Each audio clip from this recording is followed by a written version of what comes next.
Republicans are freaking out about these 3 new emails that came out regarding Trump and Epstein because the 3 emails look bad. And Republicans are like, look, you're cherry picking data. And of course, other people are like, well, why are there cherries in the first place? If there's nothing there, then there wouldn't be a cherry in a single email.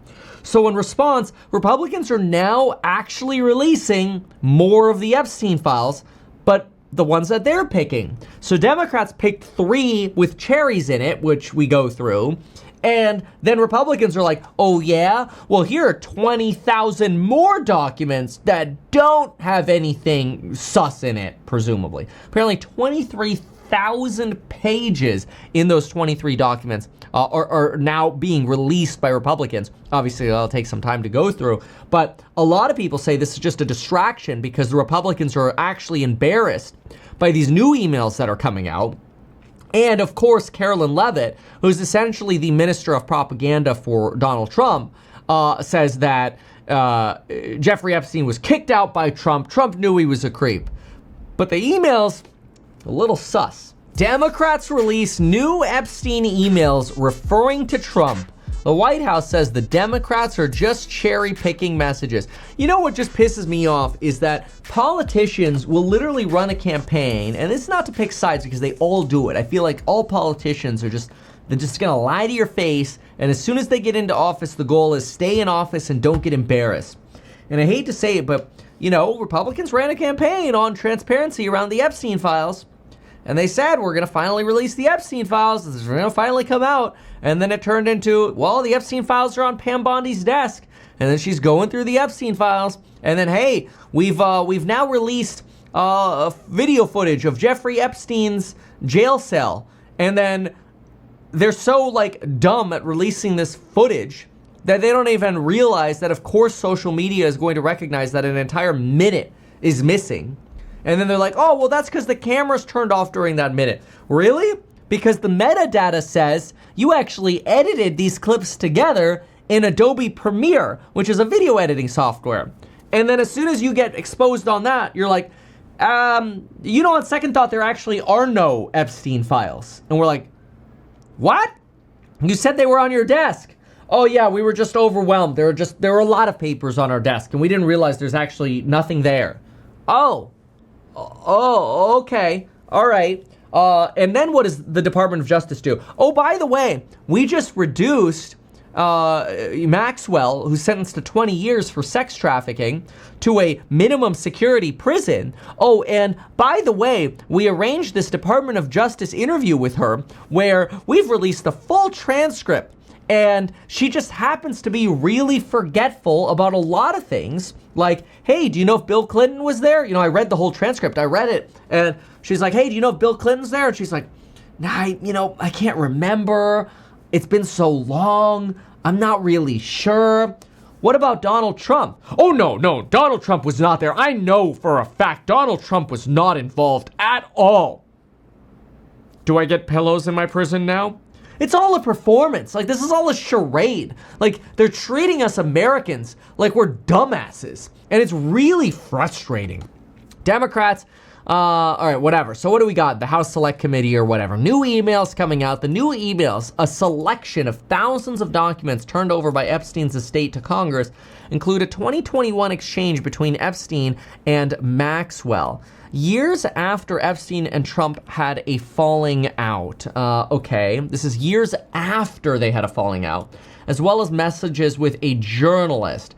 In the 2011 email, Epstein wrote to Maxwell, I want you to realize that dog hasn't barked is Trump. That dog that hasn't barked is Trump. Some victim, presumably here, spent hours at my house with him, and he never once mentioned it. Interesting.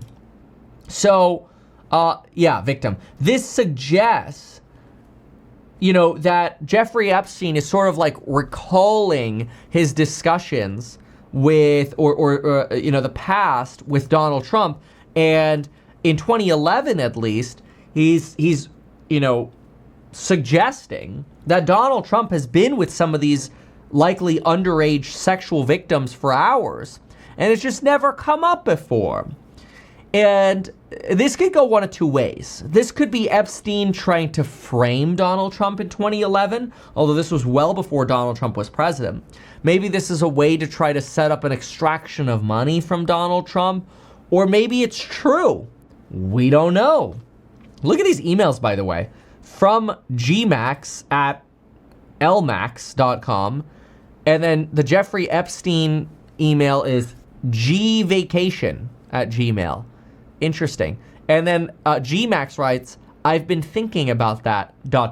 ellipse. To me, this almost does feel a little framey, kind of like, hey, we need to raise some money. Hey, you know who's been really quiet about all this? Donald Trump. And then Max was like, yeah, you're right. He has been really quiet. Like, I kind of do also see these Epstein Island people as like conniving like shysters, but that doesn't necessarily mean that Trump wasn't there. Like, both could be true, right? Trump could have been there with the victim, and then Epstein and Maxwell are like, hey, you know, we never used this card yet. You know who's been really quiet? We could use this to raise some money. So both could be true.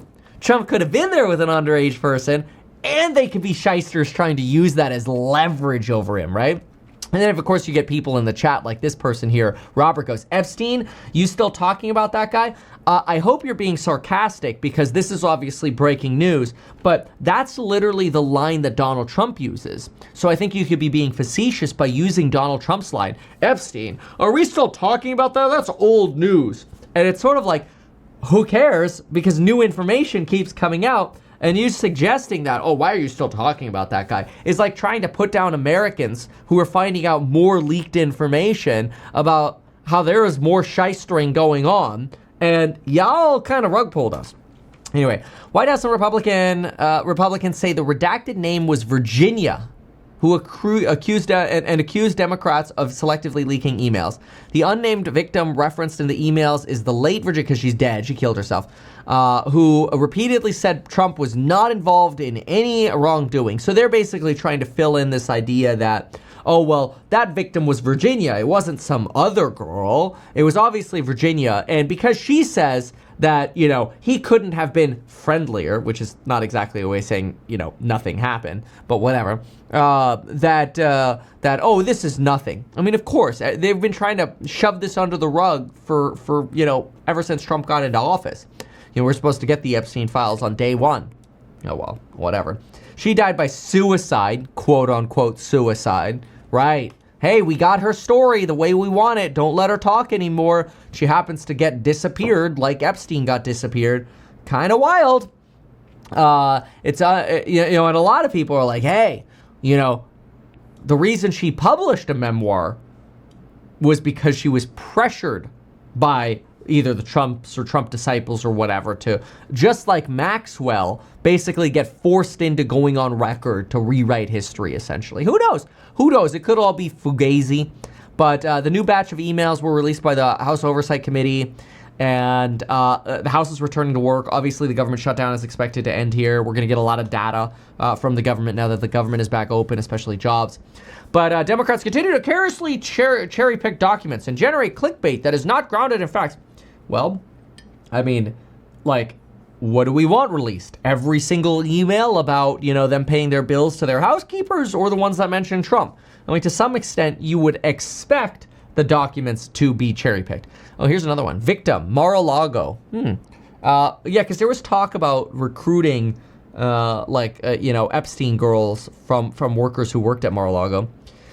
Trump said he asked me to resign, never a member ever. Of course he knew about the girls, as he asked Maxwell to stop. I mean, this is interesting. This is in 2019. This is to a reporter. So this is when Trump was president. So it's unclear here if, you know, at this point, how the story is trying to get framed. Wolff didn't immediately respond to comment. Epstein was arrested in July. Trump said he had a falling out with him, asked him to leave from the club.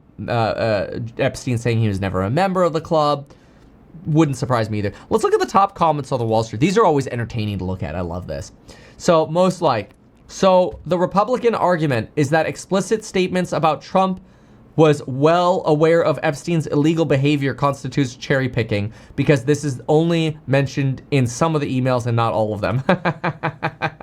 Best they could do. Look, hundreds of pages that never mention Trump. I mean, that's kind of what I said as well. That like, of course you're going to cherry pick because that's the juice that people want. That like, but if that juice is bad, it's still bad. You know, it doesn't like make it less bad.